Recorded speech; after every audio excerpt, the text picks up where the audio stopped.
Hello. नमस्ते बच्चों। अभी जो टॉपिक है आप लोग के सामने, after the structure of nephron, ठीक है। This topic is function of nephron, mechanism of urine formation. ये बड़ा ही टॉपिक ऐसा है जो बच्चों को बहुत ज्यादा तंग करता है। तंग किस लिए करता है उन्हें समझ नहीं आता। ग्लोमेरुलर फिल्ट्रेशन में क्या हो रहा है, ट्यूबुलर रीअब्जॉर्प्शन में क्या हो रहा है, ये ट्यूबुलर सिक्रीशन नाम क्यों है। ये तीन चीजें पहली बात जो बच्चे के दिमाग में आती है।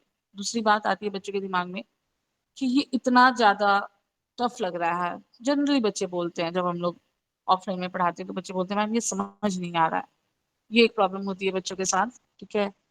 तो मैं कोशिश करूंगी अपने नोट्स के थ्रू और कुछ व्हाइट बोर्ड के थ्रू आप लोग को एक्सप्लेन करने का। बट उसके पहले आपको स्ट्रक्चर्स एकदम दिमाग में क्लियर होने चाहिए। अगर फिर भी मैं रिवाइज करवाती रहूंगी बीच बीच में, स्ट्रक्चर्स नहीं क्लियर होंगे बच्चों तो। So let us start the physiology of urine formation. We can say that, or otherwise we can say that function of nephron, or we can say that mechanism of urine formation. These are the three ways to explain this topic. कुछ भी कह लो भाई। The main thing, that means the main steps which are taking place during this process, we call that these three processes, the main steps actually during urine formation. Number one, during urine formation, I said, number one, glomerular filtration. The other term in other books, in your coaching books, in your some other books, wherever from you are reading, they have written ultrafiltration. That is also correct, exactly correct. Okay, so don't get confused with the glomerular filtration. Ultrafiltration alag hai? No, same hai. Then number two, tubular reabsorption. Objective question के हिसाब से बच्चों आपको सिर्फ नाम पहले याद होने चाहिए। Tubular reabsorption. Then number three, tubular secretion, ठीक है। अब हम लोग सबसे पहले आ रहे हैं ग्लोमेरुलर फिल्ट्रेशन पर। मैं नोट्स को पहले आप लोग के सामने डिस्प्ले कर रही हूँ बिकॉज बहुत सारे जो स्टूडेंट्स हैं बायो के 10th क्लास के, वो चाहते हैं कि मैम नोट्स भी लिखे हम लोग। तो जितना हो सकता है जितने ज्यादा बच्चों तक पहुंचाने की कोशिश मैं करी। So glomerular filtration, blood flows inside glomerulus under pressure due to narrowness of efferent arteriole. 1 marks question again. Blood flows inside glomerulus under pressure. The glomerulus में जो भी यहाँ पे ग्लोमेरुल्स में ब्लड फ्लो कर रहा है ना, उसमें जो प्रेशर क्रिएट हो रहा है। 1 मार्क्स क्वेश्चन बच्चों ध्यान देना। एफरेंट, AFEERENT, मतलब एफरेंट आर्ट्रियोल की वजह से या ईफ्रेंट आर्ट्रियोल की वजह से।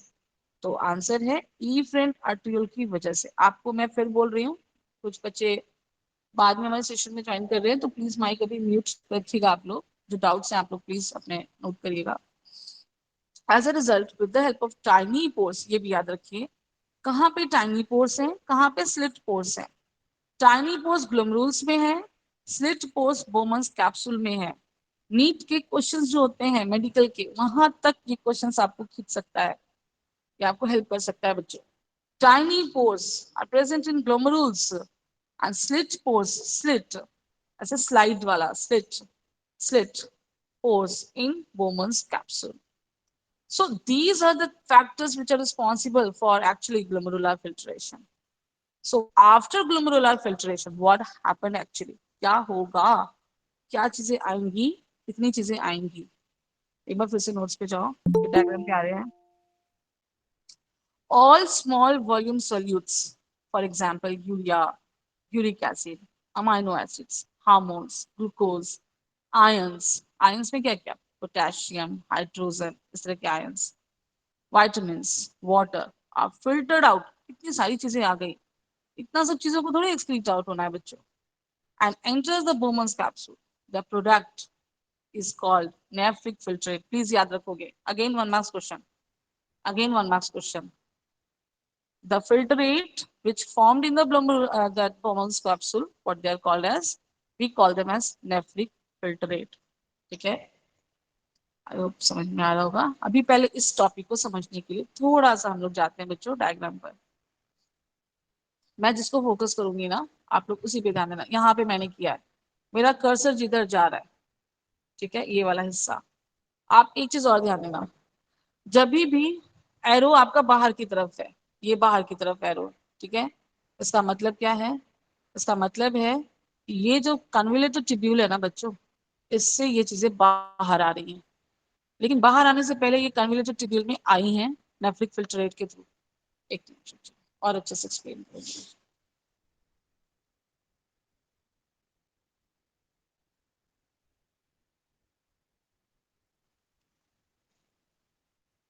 देखिए, ये जो है होमस कैप्सूल है, ठीक है, कन्वोल्यूटेड ट्यूब्यूल जैसे फॉर एग्जांपल मैम ने बनाया, बस इतना ही बना के छोड़ दिया मैम ने। यहाँ पे एफरेंट और इफरेंट भी बना लेते हैं। एफरेंट, एफरेंट का मतलब होता है जो आपके अंदर आ रहा है। हमने इस पे पहले भी बात कर ली है, स्ट्रक्चर में भी बात कर ली है। थोड़ा सा नैरो होता है, थोड़ा नैरो होता है, and this leads to the actually helps in the formation of filtrate. What type of filtrate? Nephric filtrate. इसको हमने कहा, ठीक है, afferent, इसको हमने कहा efferent, इसको हमने कहा efferent। ब्लड जो है फिल्टर होने के लिए आ रहा है बच्चों यहाँ से, ठीक है, ऐसे, ऐसे, और इसमें पूरा ग्लोमेरुल्स में, ये पार्ट है ग्लोमेरुल्स में फिल्टर हो रहा है, ठीक है। सो व्हाट गेट फॉर्म, यहाँ पे पोर्स कैसा है, यहाँ पे मैंने अभी जस्ट कहा था बोमस कैप्सूल में स्लिट, स्लिट पोर्स, ऐसे स्लिट पोर्स, तो फिल्टर होके इधर आया, ठीक है। यहाँ पे जो फिल्टर होकर आया what we call them as nephric, nephric filtrate. Nephric filtrate बच्चों मैंने पहले भी लेक्चर में बात की थी, बहुत ज्यादा 150, ठीक है, लीटर से लेकर 180 लीटर तक, 180 लीटर तक एल लगा दी मैं यहाँ पे, ठीक है, इतना करीब करीब होता है। इतना यूरिनेशन हम नहीं कर सकते, तो नेक्स्ट प्रोसेस होगा, ऑब्वियसली नेक्स्ट प्रोसेस क्या होगा, दैट इज रीअब्जॉर्प्शन। रीअब्जॉर्प्शन को समझने के लिए आप मेरे डायग्राम्स पे भी मैं आती हूँ वापस, नोट्स पे एक चीज पे फोकस करना, बोमस कैप्सूल है, ठीक है, एक मिनट इसको फिर से बनाने दो मुझे,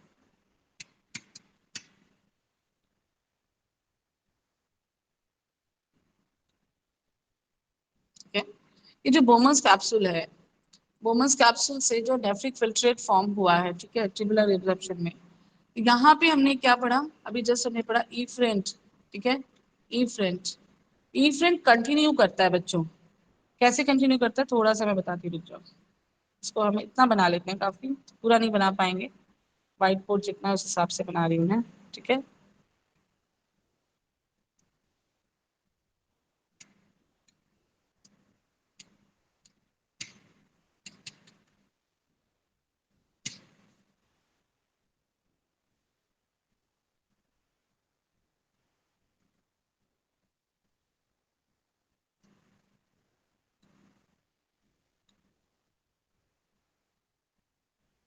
तो ईफ्रेंट आर्ट्रियल जो है, इसको ब्लू कलर से लेते हैं ताकि आपको नजर आ जाए, यहाँ पे ईफ्रेंट आर्ट्रियल जो है ये कंटिन्यू कर जाता है बच्चों, और ये इस तरह से कंटिन्यू जो किया, ठीक है, जो कंटिन्यू जो कर रहा है इसको हम कहते हैं पेरीट्रिबुलर कैपिलरीज, पेरीट्रिबुलर कैपिलरीज इसको हम कहते हैं। कहाँ से कंटिन्यू कर रहा है, ध्यान से देखो आप लोग, ई फ्रंट आर्टरियोल से कंटिन्यू कर रहा है, ई फ्रंट आर्टरियोल से कंटिन्यू कर रहा है, peritubular capillaries we call it as. तो पेरीट्रिबुलर कैपिलरीज में क्या क्या प्रोसेस होगा, पेरीट्रिबुलर कैपिलरीज में प्रोसेस होगा next, we call it as tubular reabsorption, reabsorption, ये प्रोसेस। ट्यूबुलर रीअब्जॉर्प्शन ही नहीं, ट्यूबुलर सिक्रीशन भी पेरीट्रिबुलर कैपिलरीज से ही होगा।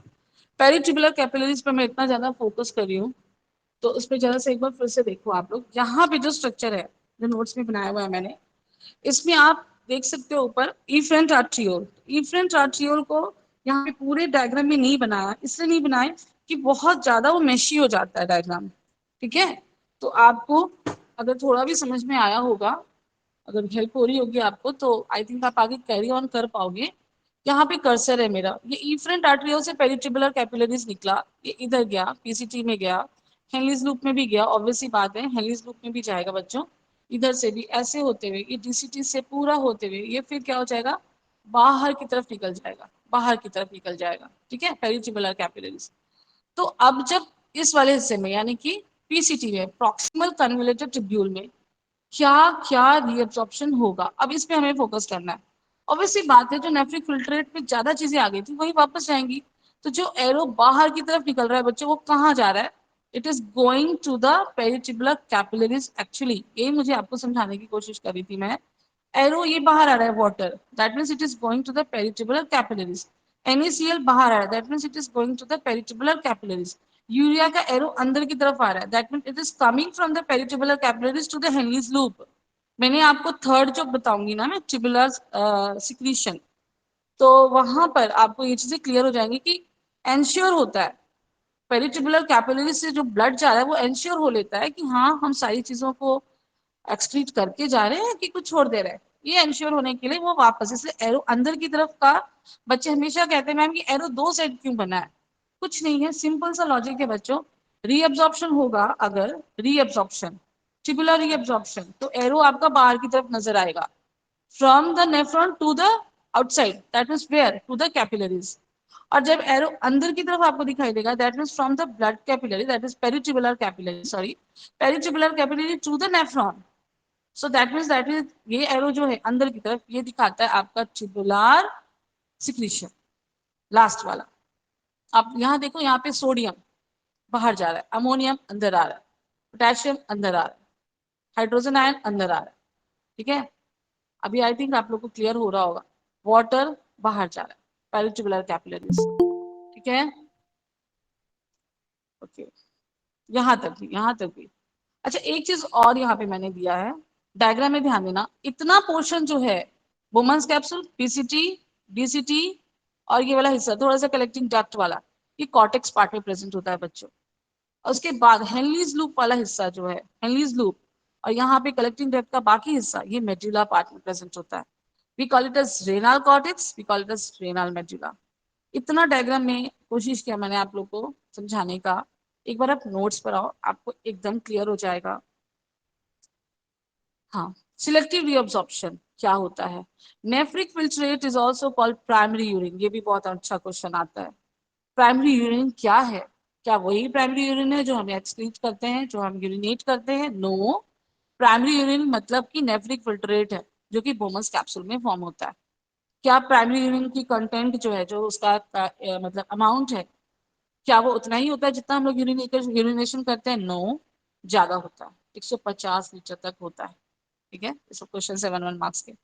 So it passes into the PCT, nephric filtrate is also called primary, passes into the PCT. ये हो गया सब काम, तो ऊपर ही खत्म हो गया, हमने अल्ट्रा फिल्ट्रेशन पढ़ लिया। The same is surrounded by peritubular capillary. अब आपको नोट्स में ये जो लाइन लिखा है ना, ये आपको समझ में आएगा, peritubular capillaries, the same, same मतलब जो पूरा पीसीटी है सब है पूरा। द लेटर ही absorbed all the useful components of lifted nephric filtrate। Glucose देखो वापस आ गया, अमीनो एसिड आ गया, वाइटामिन आ गया, सोडियम पोटेशियम। तो भी क्वेश्चन आता है ना, बच्चे बड़े मजाक, जब ऑफलाइन में पढ़ाते तो कहते हैं मैम ये फिर खो क्यों रहा है? भाई होना जरूरी है, हमारा बॉडी बहुत कॉम्प्लेक्स है, हर चीज कॉम्प्लेक्स है हमारे बॉडी का।